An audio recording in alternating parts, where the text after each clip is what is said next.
அஜித் ஒருவேளை திருடி இருப்பாரோ அப்படின்ற சந்தேகம் கூட இன்னும் நிறைய பேருக்கு இருந்திருக்கலாம்.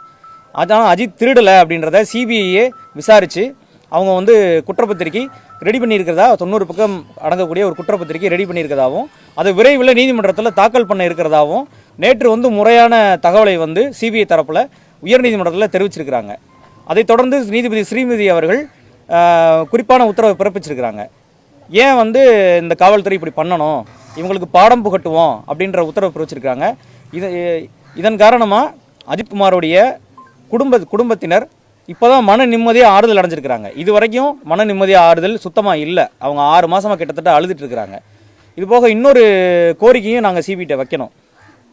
ஏற்கனவே உயர்நீதிமன்றம், மதுரை உயர்நீதிமன்ற 2 பேர் அடங்கிய அமர்வில் எஸ்எம்ஜே அவர்கள் அடங்கிய அமர்வில் இதை மிக விரைவாக இந்த தீர்ப்பை நடத்தி, இந்த வழக்கை நடத்தி தீர்ப்பு வழங்கணும் அப்படின்னு சொல்லி எக்ஸ்பீடியன்ட்னு சொல்லி உத்தரவு கொடுத்துருக்குறாங்க.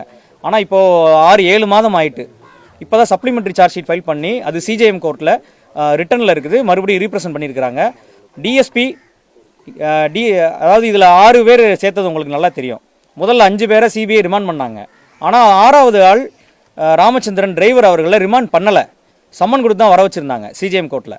அடுத்து மாண்புமிகு நீதிபதி அவர்கள், 5வது நீதிபதி அவர்கள் தான், 5th ADJ அவர்கள் தான் அவங்கள கூப்பிட்டு சக்தீஸ்வரன் அப்படின்ற சாட்சி இந்த டிரைவர் அடிச்சிருக்கதா சொல்லியிருக்கிறாங்க, நீங்கள் ஏன் வந்து இவர் ரிமாண்ட் பண்ணலை, இவர் கொலை குற்றத்துக்கான செக்ஷன் வந்து இவர் மேலேயே வரும் அப்படின்னு சொல்லி தானாக முன் வந்து அவரை வந்து கூண்டுக்குள்ளே உட்கார வச்சு இரு தரப்புலையும் வழக்கறிஞர்களை கேட்டு தானாக உத்தரவு பிறப்பிச்சு தான் ரிமாண்ட் பண்ணாங்க.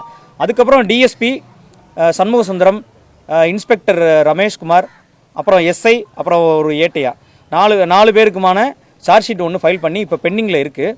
இந்த நிலைமையில தான் நேற்று வந்த விசாரணையில் இதை சொல்லியிருக்கிறாங்க. இப்போ எங்களுக்கு முக்கியமான விஷயம், நிக்கிதா பொய் புகார் கொடுத்துருக்குறாங்க, அஜித்குமார் திருடலை அப்படின்ற விஷயம் இன்றைக்கி ஊரறிய உலகறிய இன்வெஸ்டிகேஷன் தரப்புல இருந்தே வந்திருக்குது. இதுவரை நாங்கள் சொல்லிட்டு இருந்தோம் அஜித்குமார் திருடலை அப்படின்ட்டு. அஜித்குமார் திருடுனதுக்கான எந்தவித ஆதாரங்களும் கிடையாது.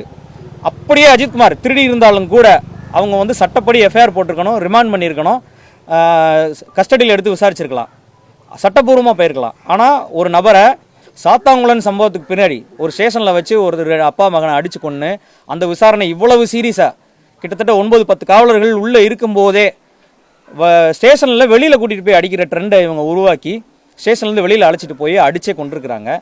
இதில் எப்படி நிக்கிதா கொடுத்த புகாரே பொய்யானுன்ற அடிப்படையில் எப்படி இவ்வளவு சீரியஸான நடவடிக்கை எடுத்தாங்க? இதுதான் எங்களுடைய முதல் கேள்வி. இந்த கேள்விக்கு எங்களுக்கு இன்னும் விடை தெரியலை. இது மக்களுக்கும் தெரியணும், இந்த குடும்பத்துக்கும் தெரியணும், இந்த உலகத்துக்கே தெரியணும்.